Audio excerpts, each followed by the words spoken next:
તમે જોયું છે કે કેવી રીતે દર્શાવે છે શિક્ષકોને, ખાસ કરીને ભારતીય ફિલ્મોમાં? જુઓ તેમને કેવી રીતે બતાવે છે કાર્ટૂનની જેમ, મૂર્ખ જેવા.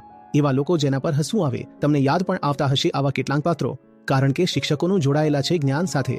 અને જો તમારી પાસે જ્ઞાન હશે તો એ ફિલ્મની ટીકા થશે. કૃપા કરીને આ ષડયંત્રને સમજો. શિક્ષકનો સંબંધ છે જ્ઞાન સાથે, પણ એ ફિલ્મ ત્યારે જ 500 કરોડ કમાઈ શકે જ્યારે તમારી પાસે જ્ઞાન ન હોય. એટલે જ્ઞાન એ ફિલ્મના વ્યાપારી સફળતાને માટે ખતરનાક છે. જો લોકો જાણકાર બની જાય તો એ ફિલ્મ ફ્લોપ થશે. એટલે એક પ્રકારનો ફિલ્મ મેકરનો બદલો છે નોલેજ સામે, કે જેથી એ વૈજ્ઞાનિક કે શિક્ષકને બહુ અયોગ્ય રીતે દર્શાવે છે. વૈજ્ઞાનિકને ઉદાહરણ તરીકે એવી રીતે બતાવશે કે બધા વાળ ઊભા થઈ ગયા.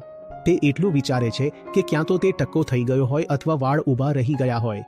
અને શિક્ષક હંમેશા થોડા અજીબ બતાવશે, ભૂલકણો મૂર્ખ જેવા વર્તનવાળો, ક્યારેક આમ કરે, ક્યારેક તેમ કરે. અને વિદ્યાર્થીઓને તેઓ સ્માર્ટ બતાવશે કારણ કે એમની પાસે જ્ઞાન નથી.